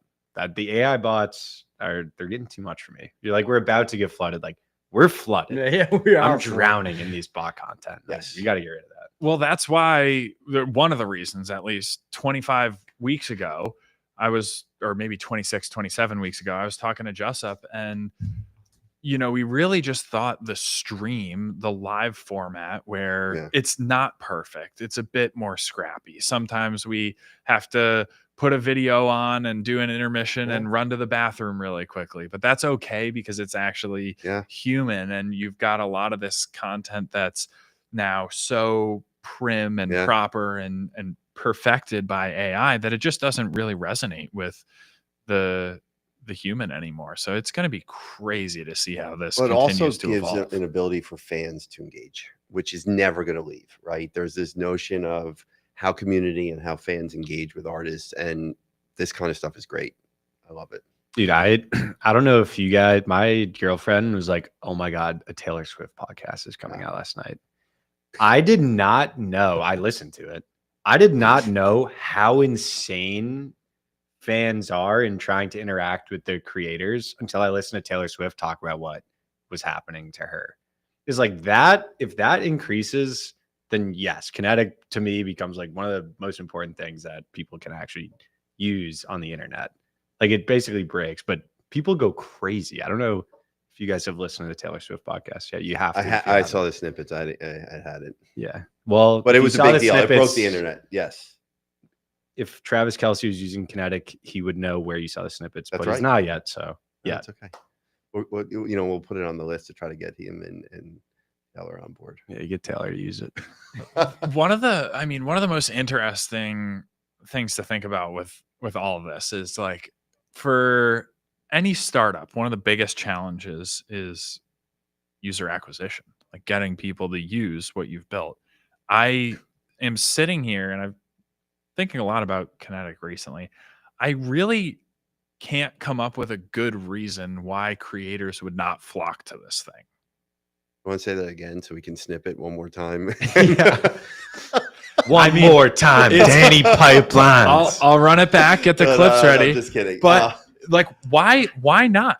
Like, short of not knowing that it exists, which I would imagine is not going to be a problem if it does what I tend to agree with that, but that's why, we do what we do. And, part of it is it's a great vision, but there's a thousand things that need to come together, execute correctly, right? So we are heads down on building and executing. I agree there's a real value prop here. And I think, this was not possible several years ago, right? The technology clearly that Marielle has built wasn't available. But I also think, the landscape has changed a lot. The two letters IP, everyone's talking about it. And 10 years ago, no one gave a shit. And so I just think the time is right for it. But yes, I agree that anyone who cares where their things are going, which I think is a lot. And taking a step back, actually, we talk about creators, IP, but IP is everywhere, right? It powers everything. It powers everything you could see. It powers everything you buy. That data model is inherently broken. And I think, the reality is, I think creators should use it, obviously, but there's also a learning curve in anything. In any new technology, how you gain adoption organically is, the hard part. And, you guys are really helping us lean in here to get the word out. So I appreciate that. Well, as you're running through that, first of all, no problem. We're excited. But second of all, as you like kind of run through that, and in response to the typical challenge for most startups being like, how do we get users on Yeah. this thing? I think there's actually somewhat of a parallel to Monad and Monad technology, where the vision is so grand and you're solving a problem that actually is much needed. Yeah. In your case, IP; in Monad's case, like best of both worlds with performance and decentralization for blockchains. The benefit is pretty obvious to conceptualize, but to actually create the technology that and make it work well is such a Yeah. challenging undertaking that there's really few people who can actually put all the pieces together in a way that makes sense. I mean, I agree. I think what you're alluding to is also how you scale, right? Because it's, proof of concept is one thing and MVP is one thing, but how you scale and how you continue to deliver value and how you prepare for scale that may or may not come, right? We hope it comes. Everyone hopes it comes, is kind of where we're focused right now, which is why we are going to be, selective how we launch features and what have you. But yeah, it's no small undertaking, but I've got a great partner in leading the charge there. I mean, everyone from our team. I'm not just singling out Mary LA, right? Our head of brand, Carson, has been with me. I think it's 2 years today, actually. So Look at that. Shout out Carson. What up, I Carson? know. 2 years. Deborah and everyone new who's just joined. It's been a great journey. It's super cool, super exciting. I'm really looking forward to this. Me too. It's honestly wild. Like, even if we think about the kind of evolution of content in the Monad community as kind of like a microcosm of the internet over the past 2 years, I remember, early 2023, we had this Telegram chat where community was probably, 1,000th of the size that it is today. And we were all kind of hanging out in this Telegram chat and making memes, having fun, talking about Monad, talking about what was going on in crypto. And that was right around the time where like AI image generation first started to come out. And, we were just like rendering these like crappy like purple memes wearing like Monad bowler hats and things like that, and we thought it was the coolest thing ever because that's like what was available at the time. And now fast forward 2 years later, and Ray J is like, studying film and like using VO3 and other AI models to like create like emotional storylines with his character Chog. And like, it's just crazy to think that this has happened in 2 years. That's obviously happening across the entire internet. Yeah. And then if you zoom out even further, like think about what 2027 or 2030 is going to look like, probably an entirely different landscape, right? Totally. And before I get to that, I want a bowler hat. Okay. We never got physicals. Did we ever get a physical hat? I mean, if my wife's watching, she'll kill me, but I want a bowler hat. That is such They're a actually good idea. epic. That was like my favorite kind of that was like the first memed version of the Monad mascot, which at that time was a purple Pepe.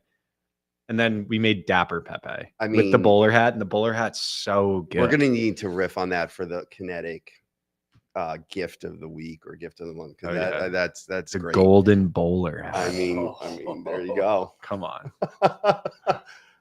Priceless. It is priceless. That would be...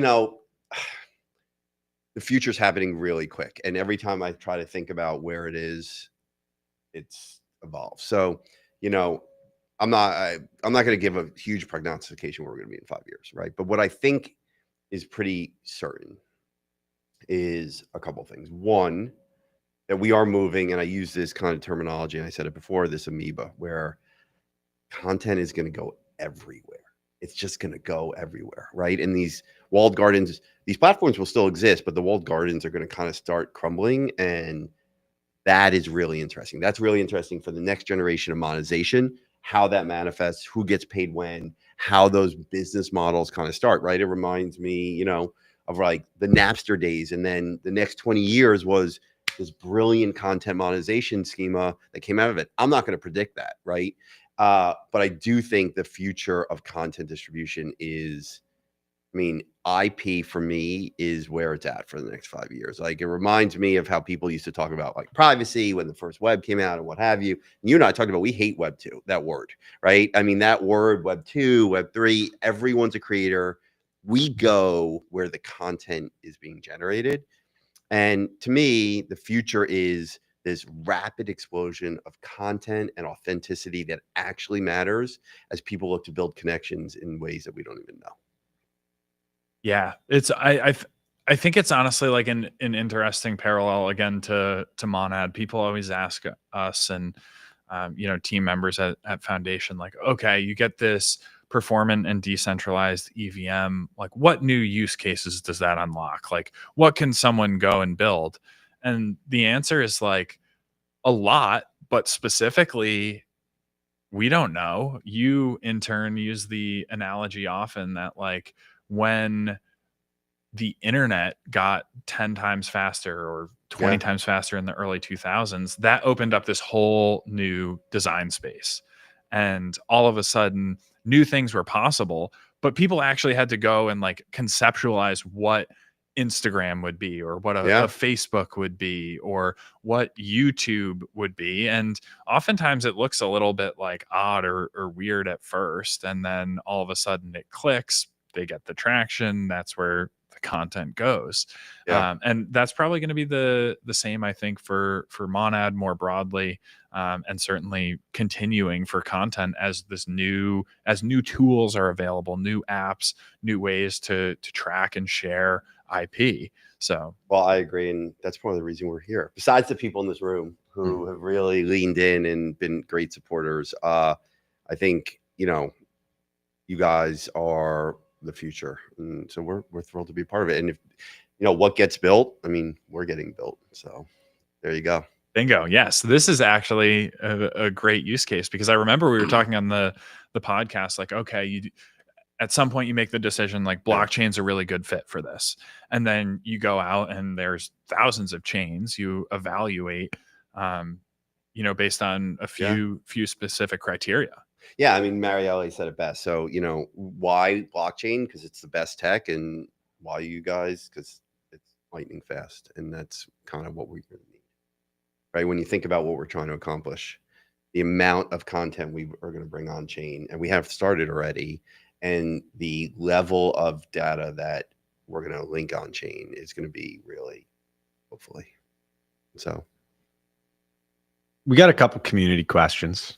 Let's do it. Well, before you start, there's been a ton of community questions, but whoever is running your Twitch currently is doing an amazing job answering questions live in the chat. So I just wanted to shout that out. I love that. Yeah. Oh yeah, the Kinetic AI account. Yeah. So we will run some of these. I know you just pulled some up, but another shout out to Carson and Chaos. So there you go. All right, Kev, what do you got? Now I don't know if these questions have been answered. Oh well, we're gonna do it on stream anyways. Yeah. This one kind of more just like a novelty question, but how quickly can Kinetic detect my content online? Yeah. Like what's the time loop there? I steal Danny's content. When can Kinetic let him know that, hey, that guy you thought that was your buddy, he's stealing Elon bucks from you? Yeah. So we get this question a lot, and the future goal is real time. Obviously, we're not there yet. Okay. But within 24 to 48 hours, you should start seeing some population of where it is, right? And it depends kind of how it propagates throughout. We are ramping heavily the ability for the agentic AI scanners to kind of pick that up. And so I would say within a few days, you should start seeing it. And then you will start seeing updates every day. And then, so you talked on it a little bit there, but high level, what does that process look like? Right. To I put my content out, and then 2 days later I check and I'm seeing where it is. Yeah. Like, how are you guys getting that information? Right. Also, quick apology to anyone if you can hear all this construction noise in the background. It feels like my apartment. Oh my God. Welcome This to New is- York. Right, we exactly. are building. That is for Yeah, sure. we are building. Okay, so I'm going to keep it high level because my Marielle is really the tech genius. But let me keep it high level. So effectively, what happens is we bring in the content and we run a couple of things internally to actually embed AI fingerprints in it, and then we have built agentic AI agents that can go out and find it. And so on the watermarking side, if a piece of content's watermarked, we actually have created a way to embed an invisible watermark that you can't see in the ones and zeros of the content. And so it's actually mathematically in the content itself. And so think of it as, I use the analogy of beacon, right? So you put the content out and we've got agentic AI agents that are kind of looking for the beacon in the wind. And by the way, we don't know what that content is, right? What we know is that it links back cryptographically to a certificate. XY432 has picked up XY432 somewhere, and then there's a match, and that's what we publish, right? So the notion of what we're trying to accomplish here is not necessarily knowing what the content is, but knowing where it is, right? And so that's a little high level around the tech. So back to like the kind of the point about scale.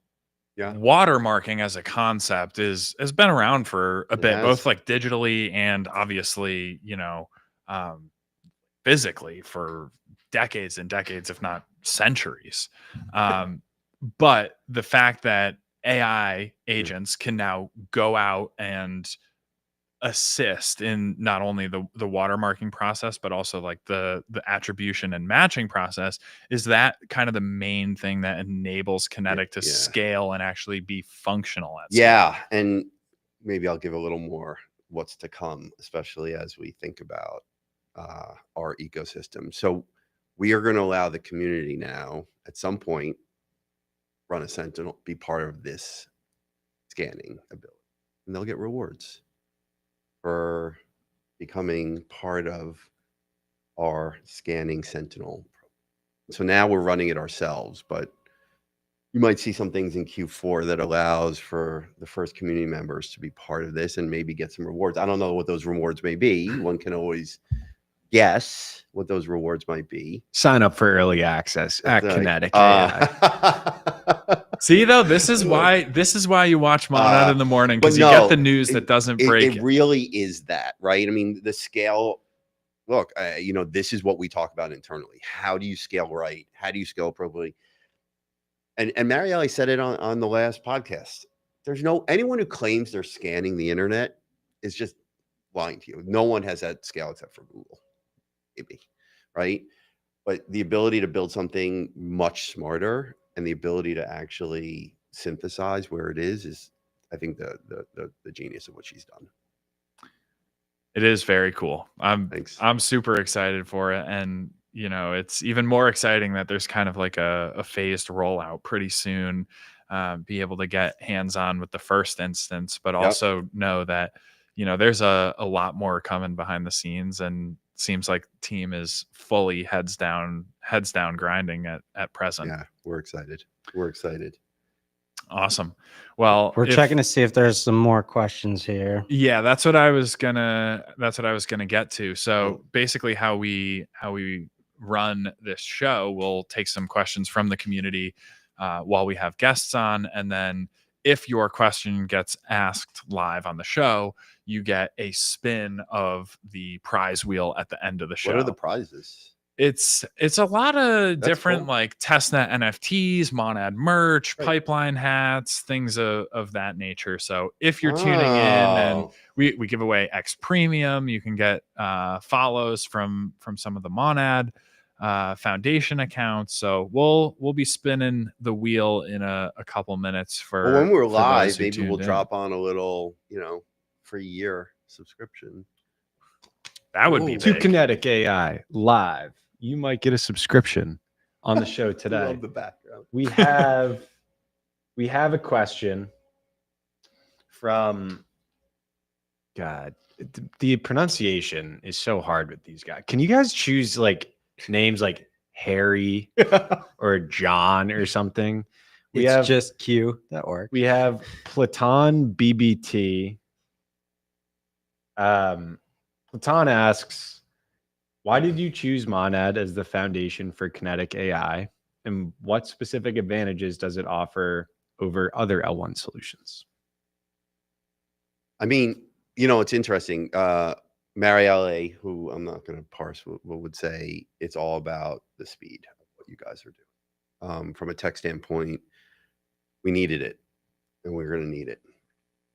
For me, as CEO, it's about the people in this room, Keone, Joey, people that I met 9 months ago that have leaned in meaningfully, helping us get to this place. And that's not bullshit. Like, you guys have been incredible supporters. And so to me, relationships are everything. And so the combination of speed and relationship, I mean, easy decision. Hell yeah. Hell yeah. Platon BBT, you just got your answer. I have one other question, which was actually mentioned earlier in the show, but maybe for the clip.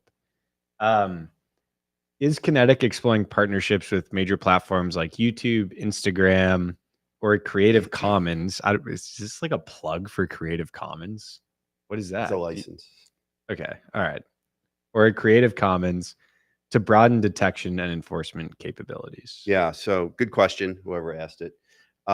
We're doing a couple of things on the partnership side. So first, we do have partners within the YouTube community that can meaningfully ramp content detection in DRM. By the way, if that person's interested in that, they should DM Chaos and we can get them some more information. So we are building partnerships across the platforms. We are also building partnerships around licensing. And so it's not something we are going to be focused on. But again, when you think about what we're trying to do here, when you think about, if I post a TikTok, what I see right now are the views and the likes and the reposts on TikTok. Now what we're going to show is where it goes. And so that level of engagement are going to amplify if you're doing a brand deal or you're doing what have you. You now can, if you're getting paid $500 a post, you can maybe get paid $1,000. So bringing that level monetization. So when we look at licensing, that level of kind of engagement, we're going to be doing some partnerships within licensing, and we're going to be, we're going where the content is, but we are laser focused on not doing everything. Like, we are laser focused on, here's what you own and here's where it is. And the rest is all going to be through partnerships. It's making me realize as well, kind of the advantage of this for not just individual creators, but brands. Because as a brand, especially if you tend to get like a decent amount of engagement, there's kind of like there's a lot of data. It's really, really hard to determine how valuable that data is. Mostly it's like, are we getting like conversions onto whatever we want to convert on? And then anything beyond that is kind of like vanity metrics. Take it with a grain of salt. Do impressions look good? Do likes look good? Totally. Do the ratios kind of line up? But brands actually don't get very much insight into how much their content moves the needle, because you don't necessarily understand who is consuming that. And it really seems like brands are going to get a big unlock. I mean, I couldn't agree more, right? Yeah. I think we move, ad tech's a word that gets thrown around a lot, but the ad space online is changing, right? With SEO changing and AI and, publishers and what have you. I think it's going to be a big push for us from the enterprise side. So we've talked a lot about the consumer module. We have an entire enterprise module where we are working with, and we have POCs with some of the bigger companies out there, but it is a big space and big push for us in 26 to allow brands or ad agencies or whoever to actually understand what their content is doing, right? From an ROI perspective and et cetera, because they see first derivative data, right? They see where the platform data goes, but they don't see the second derivative. And that is, I think, an enormous unlock as we think about kind of the future. Beautiful. Well, just one more question from me before we spin the wheel for the community, right. and we'll let you run because I know there's a lot to work on. But my final question is there anything that you guys don't do? Like Oh, you God. just drop in the last minute, like, oh yeah, also we have like an enterprise platform. It's gonna be like just massive unlock for brands. It's like, You know what? holy cow. You know, I don't know. There's I'm sure a bunch of things that I'm just thinking about whether I should, you know, shout out to my wife who's like, no, there isn't, because I'm working after dinner and what have you. No, I mean, you know, it sounds obviously far encompassing, but I keep coming back to the same quote unquote talking point. Like, we want to be the place that you can certificate, here's what I own, here's when I made it, and the place where I can engage to knowing where it goes. That has a lot of use cases, right? So we're not a big team, and so we are chopping wood at the right time and kind of pace. But yes, we do believe, you know, if we can hit this out of the park and execute, there's a lot of applications here. Let's hit it out of the park. All right, I love it. Love it. Thanks, Michael, man. Appreciate pleasure. it. As always. We'll Thanks, have to run it fellas. back Michael, soon. thank I know you. we've got updates love it. coming in September and well beyond. Would All love right, good to stuff. bring you back on, and Thanks. only great. only a short walk away from where Only a you're short off and walk working. away. Beautiful. Thanks, everyone. Beautiful. Bye, Thanks, everyone. Michael. Great stuff. Appreciate it, Michael. Of Thanks, course. Michael. Awesome. All right. We'll be spinning the wheel, so stick around if you're tuning in remotely. Michael, we'll let you run. You're welcome to Run. stick around. No. Is there an intermission before the wheel spin, or is this? We don't. Yeah. We All don't have an right. intermission set up, but we got a I'm wheel. gonna need Kinetic for any live show that starts spinning wheels now, Yeah. No. because this has to be the thing that people get the most excited about, For sure. and then other people are going to start doing it once it works. That's just how things work in content creation. So one of the things that I love about Kinetic is just the fact that this is a use case and an application of blockchain that isn't what we traditionally think about when we think about crypto. It's utilizing the actual technology. And we hear people are like, I'm in for the technology all the time, but like, we're all excited because ETH is up. Mhm. But this is truly an opportunity where you can be excited about the technology that is allowing them to do something like this, because it couldn't be done on anything other than blockchain technology. Yep, So it's true. just wanted to say that. It's, oh my God, wait, there's actual use cases for crypto. It makes the world better, verifiable. Yes, that's why we're here. God damn it. Oh my God. Will you just spin the wheel already? Oh my God. Well, how do you spin a narrative to fit the new me? It's no. Real things that get better in the world because of blockchains. That's why we're here. Jesus. All right. Get with the program. Who's up? Diego Voss, I remember you. Yeah. Bingo. We're off and running, or spinning rather. Pipeline hat for Diego Voss. Pipeline hat. Diego, coming your way. Honestly, would be kind of crazy if Diego does not already have a pipeline hat. Diego, Really? do you got I feel like there's not that many yet. You think? I'm also gonna institute a rule here that actually must be followed as well. I thought there's a really good question from Decatan early on. We didn't ask it, but Decatan had a great question for Keone. His question was, everyone asks about Monad to Keone, but no one asked how Keone is. My third question to Keone, after not asking any questions, my third question to Keone, how are you, Keone? Are you feeling well after the massive upgrade of Monad Testnet? I just thought that was a great question. We didn't have time to ask it, but this one is for you, Decatan.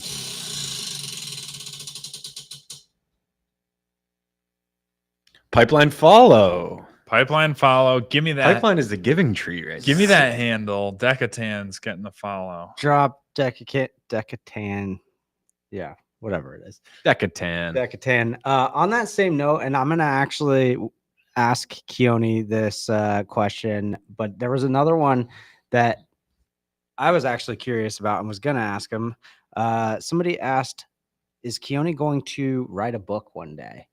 I think that is a really interesting thing, because he did say when I did his 60-second podcast that I asked him, if you weren't doing crypto, what would you be doing? And he actually said writing novel writer. I think it was fictional potentially, but Really? it's out there in the world. I don't believe him. There's no way. I remember this clip. Keone? I don't remember the fictional versus nonfiction But it was, aspect. I think, a novel writer, right? Oh, I 100% trust you. I'm not disagreeing. It could very well be fiction. I do remember the clip though from the 60-second pod, back at like Christmas time last year, I think. Yep, bingo. Yep. So, but we'll spin for whoever that was. And not to like, Nacho said all on attack asked that. not to put words in Keone's mouth, but to try and guess what he would answer to Decatan's question. Like, friggin' fantastic, man. Like, Monad has been in the works for over 3 years. It is the most performant decentralized EVM system, and the thing is cooking. It's about to come to market. The community's ripping. The ecosystem is deploying at record pace. I don't know if we've ever seen this many pre-mainnet deployments.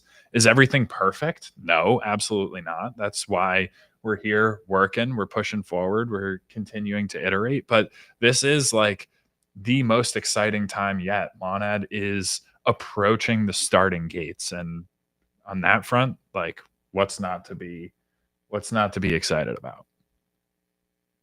That's my paraphrase Keone one's for response to On how you Attack. doing? On attack.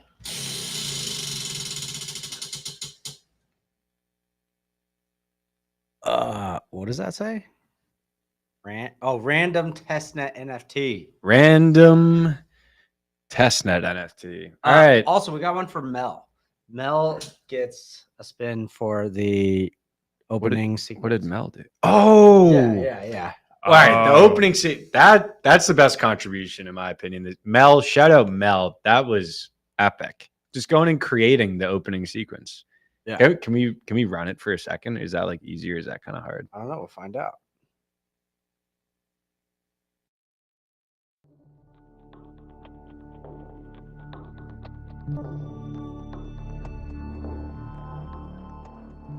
How about that? How about it? Created that. Call of Duty music and everything. Shout out Mel. Mel, this one's for you.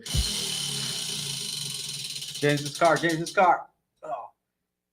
X Premium. Mel already won X Premium. We gifted X Premium, and Mel's account like doubled the next week. So That's crazy. Perfect. Well, we're looking Landed for on James's quadrupling. car.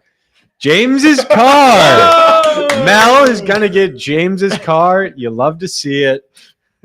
Mel, shout out you for the generational cook. And now we get to use it live on show. So, all right, next up, it's Nacho. It's Nacho wheel spin because it's Nacho. There's your movie reference. Nacho Libre. Was that 2007? I don't know. Respin. X Premium. Does Nacho have X Premium? Got it. Nacho, do you have X Premium? Can you just tell us in the chat? It's so much faster. Yeah. Come on. Nacho, do you have it? Nacho. Bro, where are you at? We're going to leave him with X Premium. No, give him something good. X Premium's good. X Premium is like the best prize on It's there. It's great. Like it's like $200. Great. All right, we're going to move on to from_sa. From_sa. Sa. This question was from Sa. Saw, dude. Saw, dude. James's car. Yes. We are going to flood James and take over the dealership and ship off all the cars. This is a Mr. Beast video. How many cars can we give away in one day? We'll find out from James. Sa. All right, well, next up was Diego, but we already spun Diego. You got a pipeline hat. Yep. And so Platon BBT. You see, when you said that, the chat was like, I heard something very different. This is for BBT. They heard BFT. Nice save. Main follow. Nice. All right, BBT. What's your handle? Panton, you better drop in. Everyone knows the rules. Whoever sends in BBT's handle first gets to spin themselves. Also, if you get the main follow, it is not a perpetual honor. It is a responsibility that you have to uphold. Is it Planton BBT? It might be. This is Mel, right? BV3M. BVIE3. Oh, this is him. Completely doxed. Unless that's a fake picture. That would be insane if that was a fake picture. Just some other guy's face. Just took it from Facebook. Follow back. So VVIE3M. I'm pretty sure that's I Mel's. believe so as well. So Mel gets another spin. Wait, Mel is VVIE3M? I think so. VV3. Just type in Mel. Hammer another spin. VI3EM is on Twitter. Go for it. That's close enough. Everyone's actually we'll announce this prize. Pipeline first. VIP. So that's easy. We could just Pipeline VIP, baby. To Mel. I mean, well deserved. Yeah. Yeah. It's actually surprising that Mel is not a Pipeline VIP yet. Yeah, that's pretty criminal on our part. I will go ahead and update that right now. As you can see, though, consistency in your name across multiple platforms does make it easier, not only for us to figure out who you are on the show, but for other community members and followers as well. Imagine, brand, yeah. Just do imagine it. if Jake Paul called himself Steve Jones on TikTok. Like, that just wouldn't really make a lot of sense. People So wouldn't know him. They couldn't find him. yeah, recommend continuity, easy to find, also like easy to pronounce. We have so many people speaking so many different languages in the Monad community and on the internet. Yeah. Please, everyone converge on American English. It makes it much easier for the show. All righty. Christian New 78303. You can definitely get that handle across any platform you want with that many numbers. You are the final spin of the day, so let's find out what you got. That's not taken anywhere else. APAC follow. APAC follow. All Let's right, go. whatever Christian New. I mean, I'm gonna if this is not his Twitter handle, then I'm gonna be shocked. Is You know the rules. What? VVIE3M? Yeah. I don't know if that's Mel, but I'm guessing so. Well, VVIE3M is now That's a who gets it. VIP on Twitch. So whether or not that's Mel, that's who will win. Dude, oh my god. What? This could be like jail worthy. So the Twitch name is Christian New 78303 on Twitch. His Twitter is Christian New 73803. So the same everything except he switched The 8 number- and 3 across platforms. Like, oh my goodness. What all right, this is crazy. Soul What am I Sop- supposed to give him? APAC follow. APAC follow. All right. Well, But- with the benefit of the doubt, Wait a you will second. get the Soul APAC Sal has follow. multiple times said that this is a crime I've forgotten you do here. I don't know what you're talking about. I have zero idea what you're talking about, Soul Sal. I don't know. Forgot what? What did I forget? It is possible. It's certainly possible that we forgot something. We do appreciate the reminder. We also appreciate everyone's patience as we work to distribute the prizes, and sometimes we have to catch up from a previous week. So I think she's just trolling because now she's just laughing. So okay, well, we are over time here. I do have one final message for the Monad community, as I frequently like to do, and I would just say to really